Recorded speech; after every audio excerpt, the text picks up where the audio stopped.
All right, everyone, we are here with a very special guest. We are joined by Lindsay Hubbard, who actually was one of our first guests ever in Chicks in the Office, not even on the podcast, just in radio. And it's actually been quite some time since you've been back on the show. So thanks for coming in. Thanks for having me again. We're super excited. I think it's also because we've been talking about this with our fellow Summer House fans and whatnot, but it took us a while to really dive fully into Summer House, where we had watched casually, and then she binged everything and was like, I'm obsessed with this show. I've heard that a lot. I think it was season 3 we started hitting our stride, and then season 4 it was getting really good. And then I watched episodes here and there for season 1 and 2, but then I started with 3. But then actually, and then season 3, I was like, I have to watch every episode tonight. I watched season 3 and season 4 within 1 week. And then now I'm all caught up. Carl always jokes whenever anyone's like, "Oh, I binged all of Summer House in the last 2 weeks." He's like, "That was 6 years of my life." It's so funny watching you guys celebrate your birthdays. I'm like, oh, it's our birthday again. Happy birthday. And you've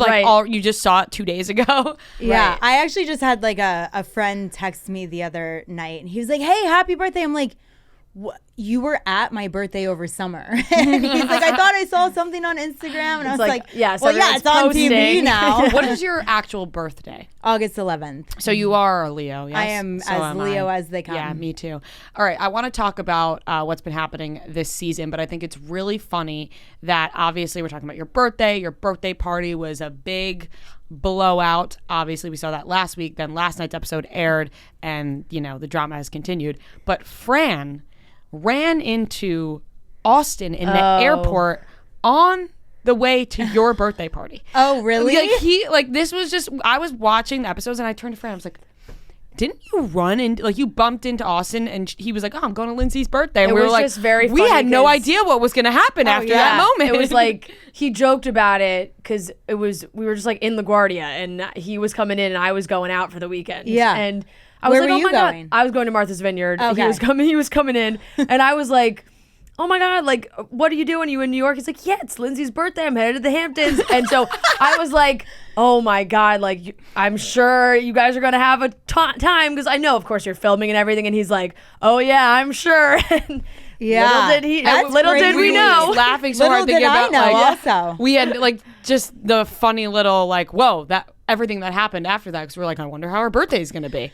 Well, I mean, it was a pretty big birthday, and I think in general, 35 is not this crazy number to celebrate. It's not 21 or 40, right? Mm-hmm. But all the fives always seem. Yeah, I mean, my birthday sucked so much last year, and something dramatic always happens on my birthday. So I really, really wanted this to be a fun celebration. Yeah. And it's something dramatic always happens on your birthday because you guys are always filming on your birthday. Yeah. So something's bound to happen. Very true. But obviously now you're with Carl. We're so happy about that. Thank you. We told you when you walked in, and when Carl was here last time, I think that you guys are meant to be together. Obviously you had your past relationships and whatever, but your friendship and you being close to this family and everything, it just seems like you guys are really, really happy now. So we'll put that to the side for a second while we talk about what's happening on this season, because you guys were not in that place. How is it watching back? Do you guys watch together? Because it's obviously a little awkward knowing what was going on. He had Mackenzie. And Mackenzie's there. Right. For both of you, right? We've been watching together. I mean, even before we were dating, it was kind of our thing, right? Me, Carl, Danielle would come over and we would sit and watch. This season, we've been watching all of them together until all of a sudden I made the mistake of watching it last week with him, and I was like, oh no, and I'm like, this is just so awkward, and it's hard. I think it's harder with for me, because what was his name? Luciano. Yes. You know who he reminds me of Sebastian Yantras. He sings Encanto. Oh, okay, yes. Okay. He's that Spanish singer. I know who you're talking about. I saw a picture of it. He sang at the Oscars. He sang at the Oscars. Yeah. Yes. Yes. Luciano looks exactly like that guy. Yeah. But logistic wise, when you're on this show, right? And did you meet that guy or had you known him, Luciano? Okay, so Luciano, I met him maybe 3 or 4 weeks before my party in the city. Okay. I was walking around with one of my girlfriends. I can't remember. It was like a Friday. I don't know what. And this hot guy walks past us. And I'm like, this is crazy. Like, you never really see a hot guy walk past you, even though they exist. One that stops you in your tracks, and you're like, no. But then a second hot guy walked past, and I was like, this is just getting wild. So I'm looking at my girlfriend like, where they're coming now from. There's 2 of them, and they're not together. So I stopped and I waited and I turned around and I was just gonna see if the second one turned around, and that was Luciano. And so as soon as he turned around, I was like, that's it. I'm gonna go talk to him. So I started talking to him, and he was in town from Argentina for only like a couple of months. He was staying with his buddy who lives a block away from me. And we were like, okay, cool. Let's like hang out. Come to hang out with us on the roof and have some rosé. And so he met up with us. He met up with me and like whatever friends I was with throughout the week over the next like few weeks or like 3 weeks. And then eventually I was like, you should come to my birthday. Yeah. So I had my eye on Luciano before getting to the Hamptons. Right. It wasn't like how we watched where it almost seemed like you went out, met a man and brought him home. Yeah, no, I didn't like meet him at Southampton Social Club and bring him home. I had spent like a good 5 like gatherings with him before that. I admire people who could just go up to somebody, a random stranger on the street, and then hang out with them, because I'm terrified. Like, that would terrify me. Just not knowing they could kill you. You know what I mean? Like, that's where my brain goes, where it's like, they could be. You always think worst case scenario. I do. It's just not good. Well, it is good, but it's not good at the same time. Yeah. It's good because you know that you're going to stay safe. Yeah. But you should yeah, be a little meet bit new more people. open. Put yourself out there a little bit. I mean, you never know clearly. what could happen. Right, Yeah, exactly. exactly. But Luciano, he was so nice. He was such a sweetheart. He was just go with the flow and like always a good time. And it was just very interesting. I've always sort of had this affinity for, different cultures of men. And, it's fun getting to know like, a South American, because it's kind of like the Argentinian Andrea. Right. Yeah, right. I was just going to say Andrea. Oh, Andrea broke my heart this past episode. I know. So sweet. It's like crazy, because I didn't fully realize that he was crying or that he was upset, because I was in the middle of all this other drama at the other end of the table. So, yeah, I know it was like heartbreaking to see that. He seemed like he really missed home, and I know. I understood Sierra wanting to talk to you or whatever, say it in front of the group, but I almost like I felt bad for him, because I was like, oh, not at the love dinner. Yeah, he wanted to have such a nice conversation about he's missing his family. Like, maybe save this you for could another tell, time. right, and you could tell he wanted to have, because I'm sure for him, if he was feeling emotional about whatever he was feeling emotional about, then he himself probably wanted to have like a really nice dinner to make himself feel like a little bit better, and like enough with the drama, because you guys are surrounded He by literally it all the framed time. the dinner to be let's all talk about like love. He was like, let's like have a nice I dinner, and then it know. just like exploded, which was crazy to watch. It's And very now I Summer can't House, wait though, until that the love, next episode. that the love dinner ended in blows. I mean, how are we going to expect a love dinner to actually turn out to be a love dinner? But I mean, listen, when you have like a dinner with all of us there, plus, I think Craig, it's bound to just end in some sort of chaos. But I wasn't expecting that. I mean, I'm watching it just like you guys are as viewers, and I didn't realize Paige had hyped her up to go, like tear me apart or something. Like, I think I even asked Sierra, do you want to talk privately? Do you want to take, talk outside, so that we didn't ruin Andrea's dinner? But she did not have plans for that. So yeah, it was definitely one of the more dramatic and scary, quite honest, moments that we've had in Summer House. It got Real Housewives of New Jersey-esque in there, that's the difference about our show, though, is like we live together, so we typically, or at least I do, try to keep it, not you still have to violent go to sleep or in the room next to the person. Yeah, exactly. So Yeah, it's a little bit hard. I have a lot of opinions and feelings that I'm sure we'll address on the reunion about it. But yeah, so where do you stand? First, I want to start with Austin because I think that Austin was like the main problem here. Like, I just think that I agree with Danielle a lot. Yeah. Like last week, and even after the party, when Danielle was like, "Why are two great women getting mad at each other when we should all just be mad at Austin?" Because I was watching Austin and I was like, I am not being drawn in by this guy. And I'm sure Austin's great. And we've talked to Austin before and like whatever. But it was like, all right, clearly he's not really saying much to Ciara at all. So I don't know why she's hung up on it. And then like you're just like having fun and you could see where the confusion gets in. So I feel like he was probably just the main problem because he was bouncing back and forth between the two of you. Where do you stand with Austin now, also considering you're with Carl? And where does Carl stand with Austin? yeah, I mean, obviously, you guys know about his Watch What Happens live appearance in October. And since then, I sort of recategorized him in my mind. And you know, that's okay. Sometimes you learn who somebody is by their actions. And I did. So he's still sort of recategorized in my life. I'm not sure if he'll ever get a title of best friend. Again, you know, maybe hopefully down the line we can, you know, figure it out to be at least acquaintances. But I have different priorities. And, you know, that is to just surround myself with good, positive people, especially friends, male or female. And if you don't really fit into that, then there's really no need to communicate. So it's kind of where I stand.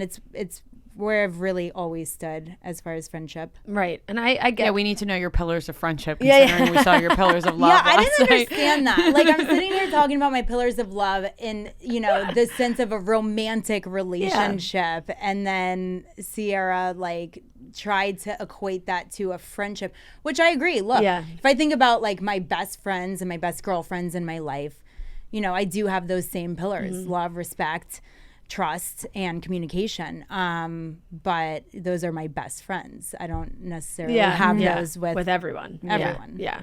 Do you think that I know Craig and Paige were just on Watch What Happens Live as well, and I didn't realize, I guess, like Craig had said he didn't really talk to Austin for a couple months after this I didn't had realize all that either. gone down. I didn't realize so that. So I just feel like the timing is interesting. You could tell he was mad at him though in the last episode. The way he was like, he even Craig was like, wait, this is Austin's fault. But I found that interesting though. Like if but Craig's they're so quick to throw each other under the bus. But Paige is hyping Ciara to come at me about it. It seems. I also think that there's a difference between, like, because I was saying when we were just talking about Austin, it's like I'm sure he's a good friend to his guys or whatever, but there's a difference between somebody how they act with women and then how they are as just as like a person, right? So it's like he could be like a cool friend and like get along with Craig great, but you're not going to set him up with your sister. Yeah, and like be like a good he's like a good time like, or whatever, but like he's treats women terribly, like. And I think you can separate the two. I don't think it absolutely makes you like the worst person in the world, but like you're not great to women, and that's a problem. Right. And like, I mean, I think that's why Austin and I've always gotten along with him. Like everyone always asks, like, what's the appeal to Austin? Like he really is so much fun. He's fun to be around. You can joke with him. He, you know, is always down for a good time, laughing, positive vibes, good energy. And like, that's the appeal to Austin, right? And once you cross over into, you know, anything more than friendship, that's where he can be a little bit sketchy. And as long as you know that and you know what you're getting yourself into, like I've sort of always known that. Right. And you weren't looking for a relationship with him, and that was very obvious. Right. And it's come, I think also like because you have the history with him and have known him for years, you have a better understanding of how he is in situations like that compared to Ciara, who doesn't really know that. I feel like just because she has this winter house experience with him where, you know, it feels like he's kind of wooing her a little bit, so it's like it's a little bit of a different vibe. Watching back now, how do you feel about his relationship with Ciara, and do you think you were reading it correctly during that time?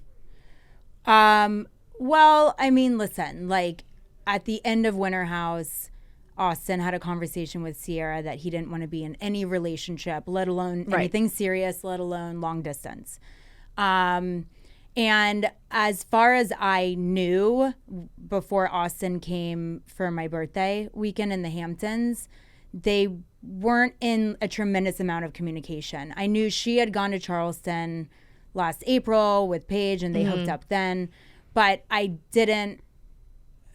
From what Austin was saying to me, they weren't really speaking that much. And he had said to her, like, look, like, if we keep talking, like, you know, I'm going to be dating other people. So, again, like, before he came, I'm going off of, you know, what Austin was really saying to me. So, it was hard. Like, and then whenever Sierra was sharing her feelings, they weren't with me. Like, I was not aware whatsoever about her deep intimate feelings towards Austin. Like, of course I knew she like felt something. I felt something for Austin, like, but didn't necessarily know what that was, you know, like, oh, here's my friend. We love to have fun together and flirt. We have a very flirty friendship. Where is that going to go? I don't know. Like, you know, but I wasn't aware that she was like really deeply feeling feelings for him. Right. 'Cause that is where it has felt like most of Sierra's problems came from, is that maybe there was a like lack of concern for her feelings towards Austin in all of this. But if you're saying you didn't even really know the extent of her feelings. No, I'm like watching just like you guys, and I'm like, you know, oh wow, like she really like it wasn't, you're not seeing her until, crying in all these moments because she's not with you. Exactly. And like, you know, it's just like wild to me that they think I like did all of this like to really just like give it to Sierra. And I'm like, what? Because it does seem like the two of them do think you did this on purpose as some sort of revenge for Winter House.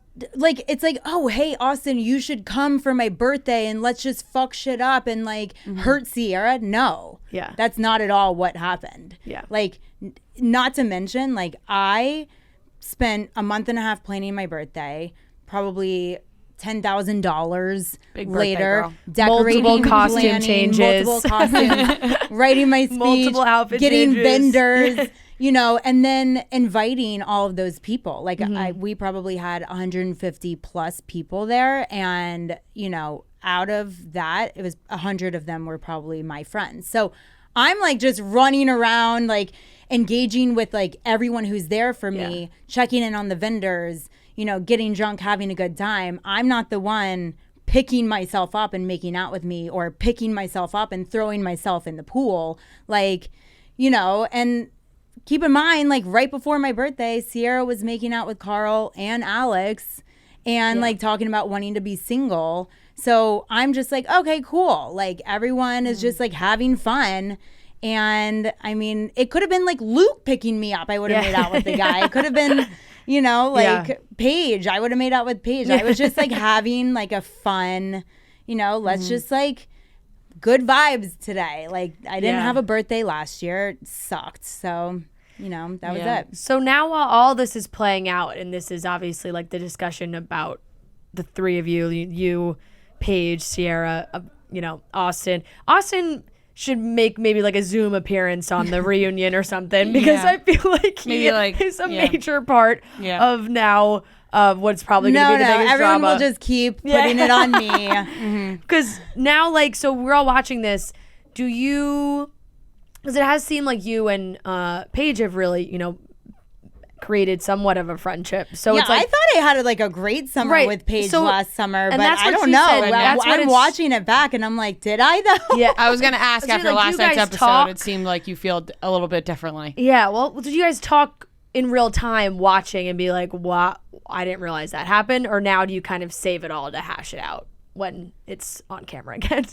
I mean, I would talk to one of my best friends. Like, I mean, there's like in the past watching, you know, something like I think it was season 4 when Carl and I tried to date the first time around. Yes. And watching some of that play out and the things that he was saying, you know, as it was playing out, we were back to being best friends. And I'm like, dude, this is like really hard to watch. Yeah.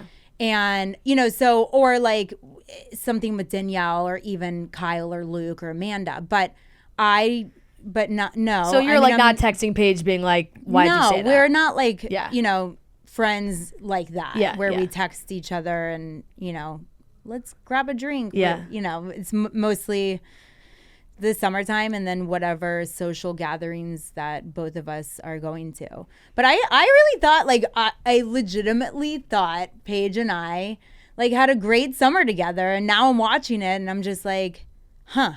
Yeah. Okay. Maybe we didn't have a great summer together. Right.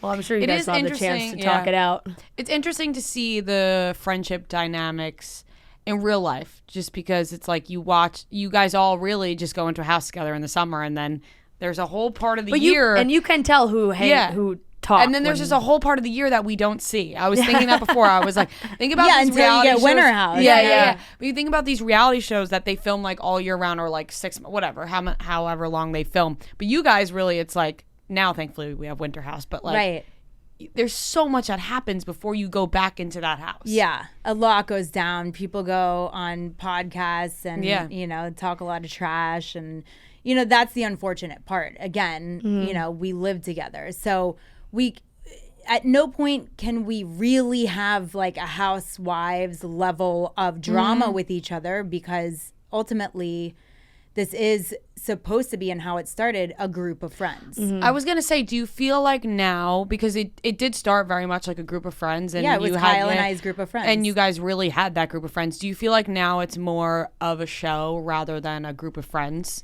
I mean, it obviously has taken on different directions with each season. So, I mean, I think the hope is that, we are all a group of friends that have fun. And of course, there's always going to be drama during the summertime, but, that there is that foundation of friendship. I think there have been people along the way, different seasons that have really stifled the ability for friendship to exist. And, obviously they're not here anymore, but, I think when you really divide the house, or if you like are not willing to, work through issues with each other, then it doesn't work for our show. Yeah. Makes sense. Now, I've seen so much talk about this online because we see you guys post pictures from the parties, and it's like, wait, there's Alex. He's right there. He's at the party. Why are they saying Alex isn't there when Alex is there? And it's just, sometimes people just don't make the cut, huh? I don't know. That's just I wish unfortunate. I wish I had an explanation for it. I really don't. I mean, there was also just like a lot going on. Yeah. That, we only have like 40 minutes once a week to cover 11, 12, 13 people at times. Right. And that's like a lot. Yeah. So I feel like you have to, production wise, you kind of just have to like focus on like the biggest moments. Right. Yeah. And obviously what's happening right now is the biggest moments. I want to talk about last night's episode, the ending, which now we're left on a cliffhanger. Ciara throws her drink. Danielle's throwing, I don't know, candlesticks, glass. Things were flying everywhere. Glass. Look, were you guys drinking out of real glass? Yeah. No, Danielle had like dangerous bruises on her really chest. Dangerous. So what was your reaction? dangerous. We didn't see you yet in the teaser. We just saw them going at each other. Can you give us a little tease if you jumped into that? Like, what happened after that? No, I mean, look, like, as you saw on this week's episode, like, I was just very calm, and it was very clear to me that Ciara wanted me to listen. So I did that. And it's just like, it's wild. Like, if I sit and listen, which is what somebody wants, then I'm doing it wrong. Or if I have an opinion and I also get loud and scream, then I'm not, acting maturely. So in that situation, I was like, okay, I'm just gonna sit and listen and absorb what's being said. And Danielle she was getting really offended because of what Sierra was saying. And I was just like, that's not true. That's not what I was thinking. And this is not how it went down in my mind, so like partially shocked. And then also like, what? Like I did not manipulate or calculate anything whatsoever. So. Right. And it did feel like you were not really like I don't know what the right word is. You were listening to her and you were not trying to like ignite anything further. It was not instigate. That's the word I was looking for. I like ignite though. Yeah. Yes, you were totally. I wasn't getting activated. Yes, you were not getting activated. It was definitely like a listening, but then of course, Yeah, I mean, she was saying some pretty messed up stuff, and of course, like I think had mentioned Danielle into that at some point, and so Danielle's also getting heated. Like, I took a different approach in that moment about that specific situation. Danielle took a different approach, both ultimately, with the same goal in mind, to like defend ourselves. But yeah, I mean, it sucks that like anyone has to have anyone's back. Like, like what are we in high school? Like this shouldn't even be happening. Like, and also like, it just like really bothers me when people are like, two women shouldn't be fighting over, like my fighting is defending myself. Like Austin made out with Sierra. I did not care. Like Austin could have slept with Sierra that night. I don't care.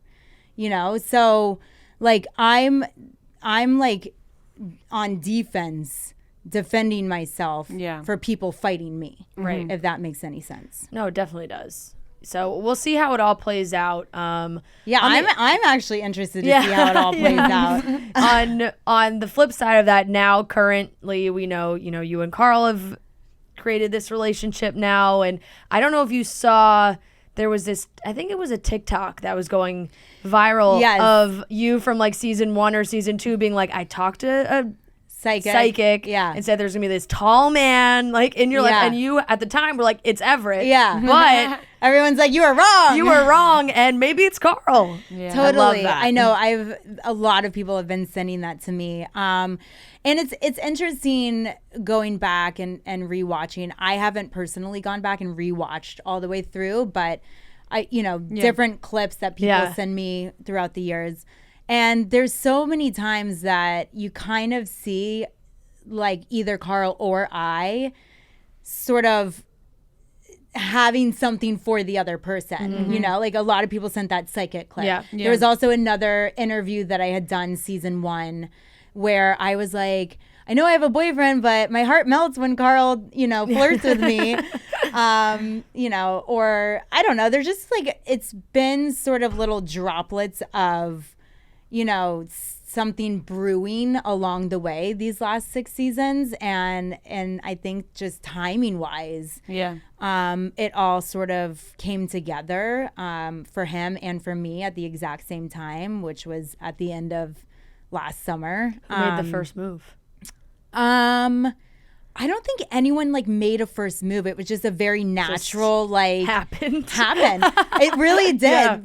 We live in the same building, right? So I would hang out with him, Monday, Tuesday, Wednesday, Thursday, and then we're in the Hamptons on the weekend. So we would hang out a lot during the week, and go through whatever we're each going through, get each other's advice, and then sort of once Hot Hub Summer was fizzling out and like once everything was fizzling out with him and Mackenzie, we started hanging out just naturally.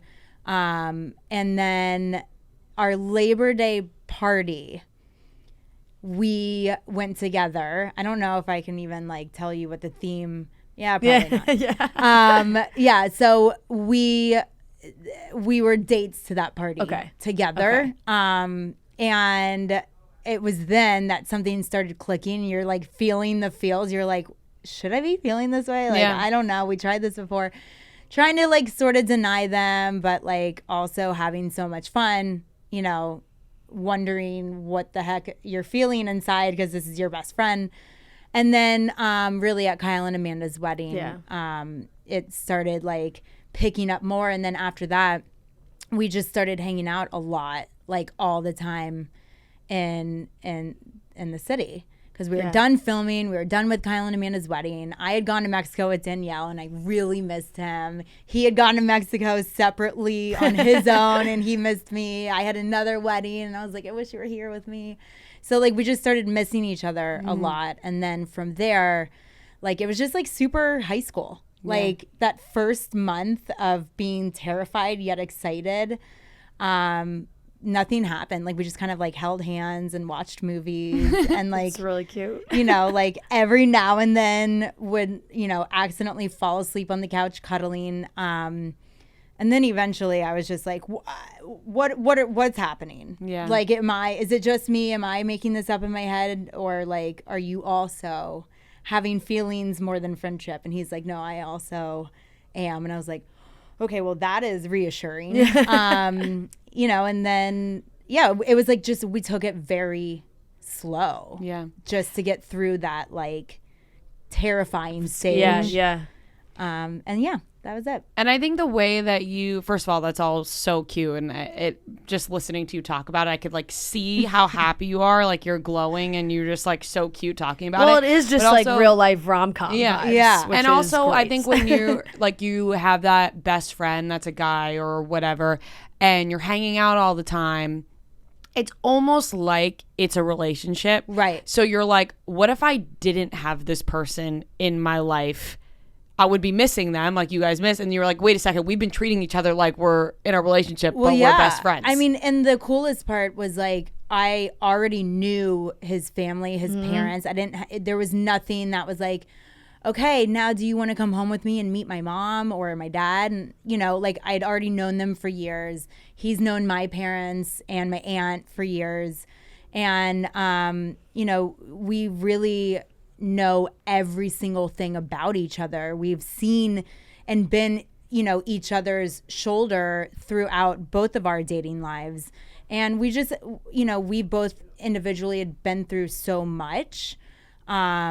You know, him with his, you know, family and personal stuff, and then me the same. So we've been through so much together, and you know, when everything started coming together and clicking, it was just the best feeling, because like there's nothing better than like falling in love with your best friend and like it actually sticking and working.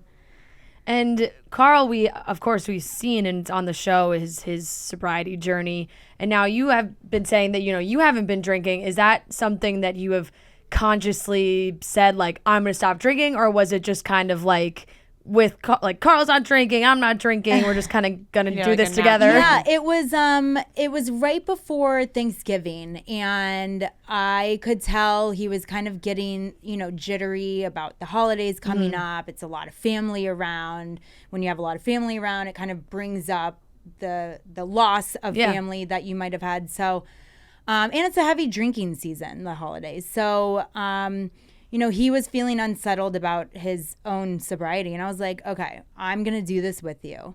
I'm making the decision where we're going to be sober through the holidays together as a team, and, you know, get you to your 1 year of sobriety mark, which was early January. So that, you know, that was my commitment to him. And then since then, I have so much fun with Carl sober. I've obviously seen the physical and emotional and mental benefits from it. And, you know, like I really enjoy who I am, you know, without drinking. Now, we have discussed, like, am I going to be sober forever? Right. I don't think I'm going to be sober forever. No, because for me, it doesn't really connect in my body the way that it does for him. Yeah. And like, but I do think my relationship with alcohol has changed forever. But, you know, like if I'm out with Danielle to dinner or another one of my girlfriends, or he's gone on a, you know, work trip, and who knows, or if there's a big celebration, do I think I'll probably have a glass of wine or two? Sure. Yeah. But I don't think I'll drink to, you know, the excess that I once did. And honestly, like, looking at, like, even if you watch Winter House, I'm like, oh my God, I was drunk all day, every day. And then you're watching Summer House, a very different drunk Lindsay, but, you know, maybe I was a little more fun over the summer, but I was still like, no, put makeup on. What are you doing? You know?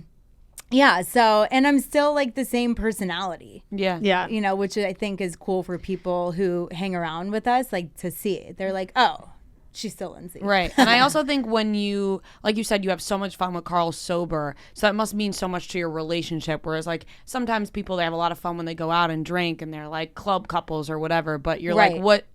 I don't need this to have fun. Right. But just to relax or have fun with your friends or whatever. It's just like a responsible thing to do. Yeah, totally. And like, I mean, listen, I legitimately go to bed laughing and wake up laughing, like cracking up because we're just being stupid and like telling jokes and, you know, acting like ourselves. So cute. It is. It really is so cute. We can't wait to see what happens the rest of this season of Summer House. It's been crazy. I know we got left on that big to be continued, so we'll see what happens on Monday. Summer House is on Bravo Monday nights at 9 p.m. Yeah. You can watch then. I always have mine. Yeah, I'm either watch it at 9 or I make sure my DVR is locked in. Always. Do you watch it with your boyfriend? He has not watched. Does he have like a really important job? And, No. Oh my God, no. It's more of. It's more the. Wait, now what does your boyfriend do for a living? Nothing. I mean, he works. Now he does nothing. He works. Friend, you're really digging yourself a hole here. He works in sales, but he's very much available on Mondays at 9 p.m. But oh my gosh, you've been hanging out with Austin. We don't share digging holes left and right. We don't share the love for reality TV. It's not a mutual love. Okay, well, that's all right. What does he watch? What is it? You're like, I don't even know. No. Because I'm watching we watch Bravo. like Ozark and like you know he likes the scripted shows. The reality TV is. I've tried. He'll watch The Bachelor from time to time when I have to. I would prefer Summer House over The Bachelor if I was a boyfriend. Yeah. Look, I have gotten a lot of my guy friends into Summer House. They love to watch. So many guys like. You know, if Carl and I are out in different cities doing Loverboy stuff, they're, you know, these bros and guys will be like, oh, I love Summer House. My wife or my girlfriend got me into it. And it's like, like this is the one show that guys actually can appreciate because I feel like they can relate to the guys on our show. Yeah, and also guys also love drama. Like secretly they like watching the drama too. We're hearing like about guys can't necessarily relate to, you know, a Real Housewife, for example, but they can relate to a Kyle, Carl, or Luke. Unfortunately, my dad can relate to the Real Housewives because he loves Real Housewives. He likes because he's a Real Housewife. Because he is a Real. Literally, he loves all Bravo, but that's besides the point. But thank you so much for Lindsay, coming in. You so happy you came back, and I can't wait to watch the rest of the season. Yeah, don't wait so long next time. We won't.